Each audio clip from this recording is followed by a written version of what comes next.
แถวนี้มีนักเลงแล้วอ้าวเจ้ากวนตีนวะไม่เนี่ยว้าย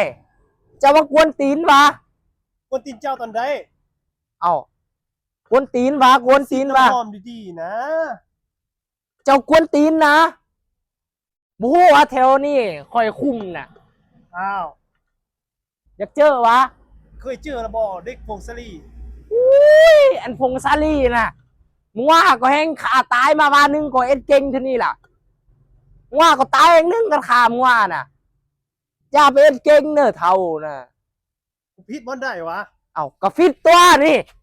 ตัดผมเป็นยังนี่น่ะ คือส่วนตีนนี่ก็มันนักเลงกันเลยอ่ะเธอนาบุต้องตัดเด้อเดี๋ยวนี้เด้อขันบุยักถึกตีนน่ะ